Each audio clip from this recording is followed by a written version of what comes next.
In order to understand how Partynextdoor transfers magic to paper and paper to hits, we need to understand the man behind the art and just how he got there. So picture it.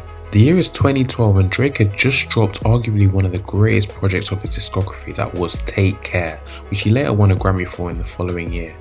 Now The Weeknd was his sort of protege and played a huge part in writing a lot of the tracks on that album, and at one point he said that Drake was his closest friend in the music industry.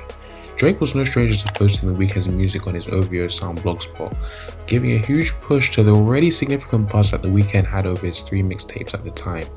That same year, Drake founded his OVO Sound label, and with his close relationship with The Weeknd, it seemed like signing under Drake would be the natural course to take, which came as a surprise to Drake as The Weeknd ended up signing with another label, Republic Records, in September 2012. This created a bit of a void in Drake's musical career, and who better to fill the void than the one and only Partynextdoor. Now we're going to split this video into 4 sections: production, writing for others, vocals, and musical process.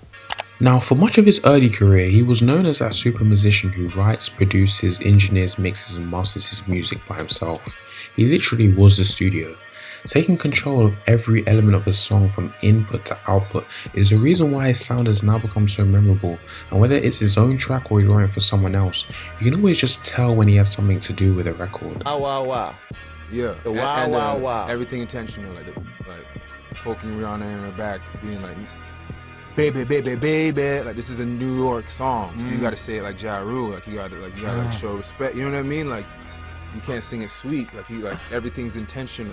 Now this can be because of his signature vocals and writing, which has unique enunciations of words and unusual rhyme structure that seems to fit in between the musical pockets rather than simply laying on them, but we'll get onto his vocals later.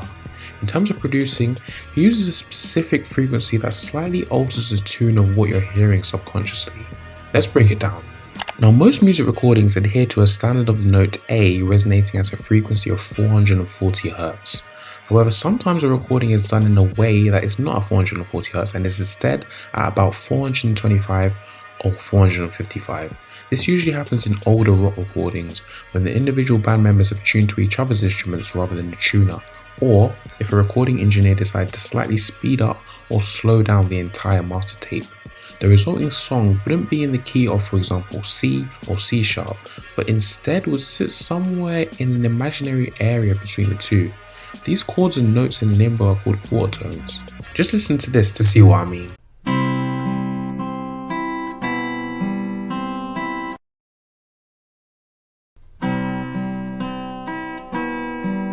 This lowering of the tone seems to make the sound kind of worn out and more warm, almost like it being on an old vinyl, and this absolutely genius technique could be what brings out the lo-fi production we see throughout his discography. But why do it? Well, there are no real practical reasons for intentionally detuning a record other than personal preference, but some fringe theorists have said that tuning instruments to a frequency of 432 Hz produces vibrations that are more in tune to the universe's natural wavelength.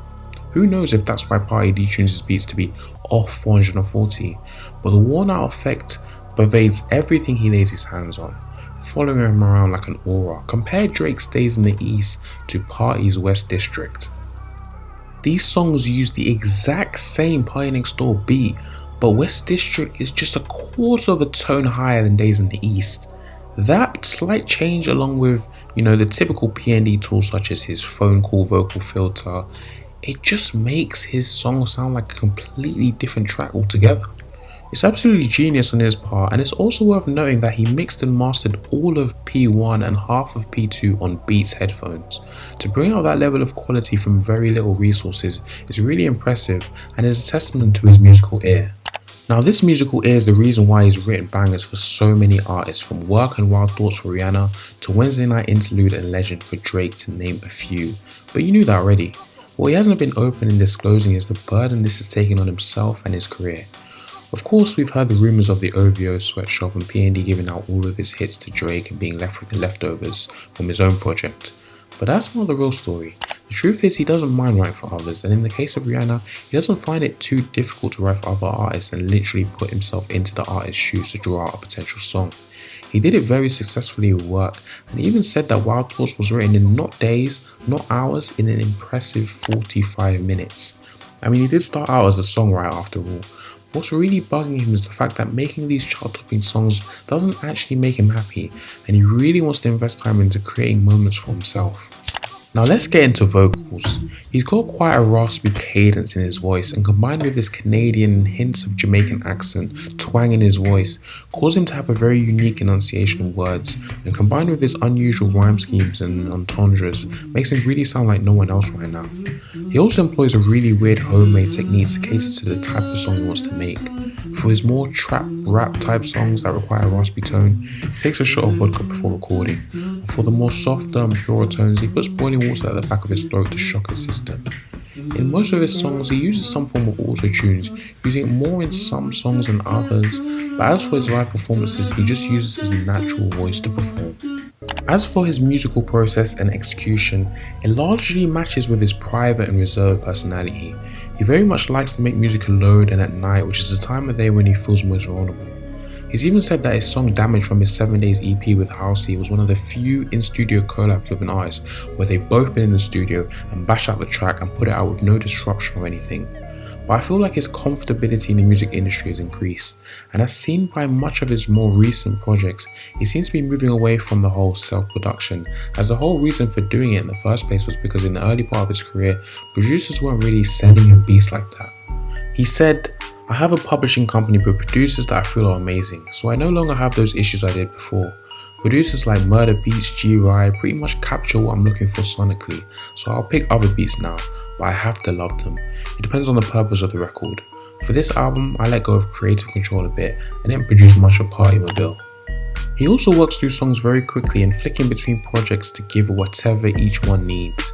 He almost treats it like a sort of puzzle, but regardless of the humongous amount of songs he has made over the years, whether they've come out as actual songs, been unfinished snippets, or are still sitting on his Rhianna laptop, he seems to have a very strenuous quality control process.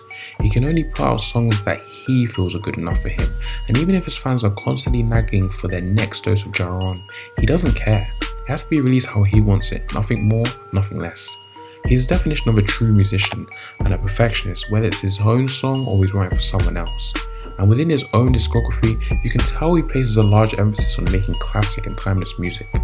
Some of his music may be seen as mid or average from first listen, but you have to really listen to it and understand what he's doing on it to really appreciate it.